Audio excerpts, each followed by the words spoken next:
في الفيديو ده إن شاء الله هاوريكم على كام تركاية حلوة جدًا تقدروا تستخدموا بواقي الأكل اللي موجودة في التلاجة عندكم، وهتطلعوا منها حاجة حلوة أوي.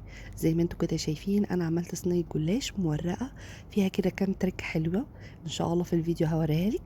بجد بتبقى حلوة جدًا، وبتستفادي من كل البواقي اللي كانت موجودة عندِك في التلاجة، وتطلعي صينية حلوة أوي، ممكن تاكليها في العشا، في الغدا، في الفطار، زي ما أنتِ حابة. بجد كانت طعمها حلو جدًا، مورقة زي ما أنتم كده حضراتكم كده شايفين. إن شاء الله باعملها قدامكم وتعجبكم. بصوا عاملة ازاي، بص الحلاوة، بص طعمها ولا الريحة بتاعتها تجنن.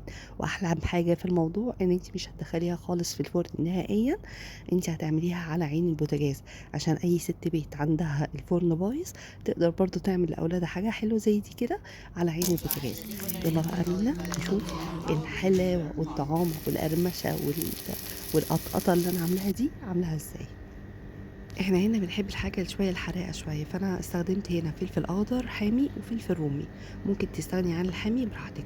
زي ما انتوا كده شايفين دي جبنة رومي كانت قاعدة عندي وقت شوية، فتحس ان هي ناشفة شوية. وكمان عندي بضاية وحط فيها معلقة من الزبادي، ودي تركة حلوة قوي هوريها لك. وعندي البسطرمة، هي دي بس الحشوة بتاعتي. طب التركة بتاعتي ايه هي؟ ان انتي بتاخدي الزبادي معلقة واحدة بس مع بضاية، وتحطي عليها حبة زيت وبتضربيها حلو قوي، لان دي اللي هتورق لي الجلاش بتاعي. طيب الجلاش اللي انا هستخدمه هنا، انا مش هستخدم كميه كبيره من الجلاش لاني انا مش عايزه الطبقات بتاعتي تكون تقيله. بصوا حضراتكم زي كده ما شايفين انا دي ضربتها. نرجع بقى لكلامنا تاني. على الطاسه على النار بدهن كده حبه زيت خفيفه جدا، وبجيب بقى اللي انا ضربته، بجيب بقى الزيتون والفلفل والطماطم وكل ده، وبياخدوا تشويحه مبدئيا كده على الصينيه في الاول. التركه دي لازم تتعمل عشان تطلع لي كل الفليفر والطعم الحلو بتاعها. بجد هتشموا ريحه تحفه يا جماعه. بعد كده ببدأ كده أقلبها وأحطها كده تشويحتين، تشويحة يمين تشويحة شمال تشويحة من فوق تحت كده أقلبيها، بس ما تتهريش معاكي أوي لأن احنا عاوزينها برضو تبقى مجروشة واحنا بناكلها.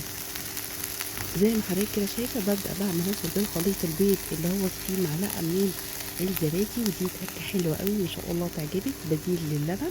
وكمان بحط عليها معلقة زيت. ما نقلقش خالص ان هم حبة قليلين جوه الطاسة، لان احنا بعد كده هنملى الطاسة بحاجات تانية، ولما تيجي تتقفل الجلاش هتبقى مرقة وهتبقى حلوة قوي. دلوقتي بدأت احط شرايح البسطرمة وكمان الجبنة الرومي اللي كانت عندي، ومليت بالشكل ده الطاسة. هاسيبها بقى حبة صغيرين، ما بنحطش أي توابل ولا ملح ولا أي حاجة، لإني أوريدي عندي جبنة رومي مملحة وكمان البسطرمة.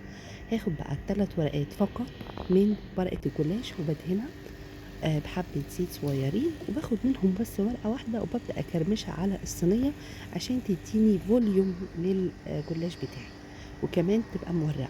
بابدأ بقى أغطي الجلاش كطبقة أولانية كده من فوق، والنص التاني محطوط من الناحية التانية.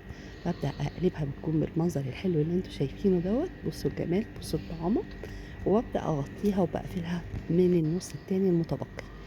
كده يبقى احنا مستخدمين 3 ورقات بس فقط لا غير من الجلاش. هنلاقي بقى طبعا وهي بتستوي الريحة والطعم بيجنن يا جماعة وبتشهي جدا. وكمان انت شايفة الألوان الحلوة قصادك من البسطرمة والجبنة والفلفل، فبصراحة كانت حلوة قوي. هنبدأ بقى نقفل الجلاش بتاعنا وهنشيل بقى الباقي.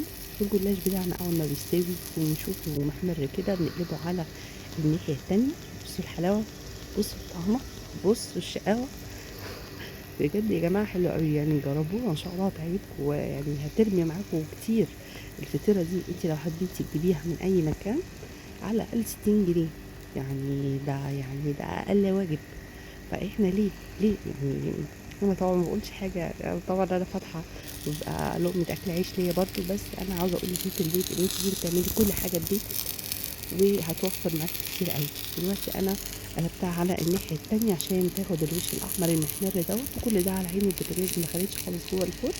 حابه انت تضعفي كميه الورق الجلاش عشان تبقى اتقل براحتك، بس انا بحبها تكون خفيفه كده عشان الحشوه بتاعتها تكون باينه قصادي، والعميل او الزبون بياكلها، او الاولاد بياكلوها، او اي حد whatever بالف هنا وشفا بياكلها. دلوقتي زي ما انت كده شايفة هتلاقيها مرقة وحلوة من جوه، وهنبدأ بقى نقطعها ونشوف الجمال والحلاوة بتاعتها دي عاملة ازاي. يعني بمختصر مفيد أنا عاوزة أقول لست الكل اللي أنتِ ممكن تقدري تعملي كل حاجة في بيتِك بتكون بطريقة نضيفة وحلوة ومضمونة، بتعمل معاكِ كمية كتيرة وبتفيض، وممكن تدخّلي البقية جوّه التلاجة لحاجة تانية تقدري تعملي بيها مرّة و2 و3. بجد طعمها حلو أوي وهي سخنة وبجد حلوة أوي، يعني جرّبيها وإن شاء الله هتعجبِك. عاوزة أقول لِك بس ترَكّة كده تانية، لو أنتِ حبيتِ تعمليها وتسيبيها لتاني يوم، بلاش تحطّي طماطم، لإن الطماطم بتحمّضها، لكن لو أنتِ هتاكليها في نفس الوقت حطّي الطماطم، والطماطم يا ريت تكون مخلية من البذور من جوّه، إحنا محتاجين بس الكافر الجامد اللي من برّه، لكن البذور اللي من جوّه ده إحنا مش محتاجينها. وزي ما قُلت لحضرتك لو أنتِ حابة إن هي تبات لتاني يوم عشان للمدرسة whatever هتروحي في مثلًا في فُسحة أو حاجة أو حديقة، عشان بس الطماطم ما تبلِّش العجينة أو تكرمشها أو تكشكشها، فيُستحب إن أنتِ بتشيليها، لكن لو أنتِ بتاكليها في نفس الوقت بتبدئي تحطّي الطماطم عادي بتدّي flavor وطعم حلو جدًا. هشّيكِ بقى الطبق بتاعِك بقى بحبّة حاجات كده، أنا باحب بصراحة أحُط عليها الكاتشب باكتفي بكده، بجد طعمها حلو إن شاء الله تجرّبوها وطعمها لذيذ. عاوزة بس أقول لكم على حاجة، لو وصلتوا لغاية هنا معايا يا ريت تدعموني بلايك وبشير وسبسكرايب ما تبخلوش عليا، قلت لكم على تركات حلوة جدا في عمايل الجلاش ما شاء الله تعجبكم وإن شاء الله تستفادوا بيها.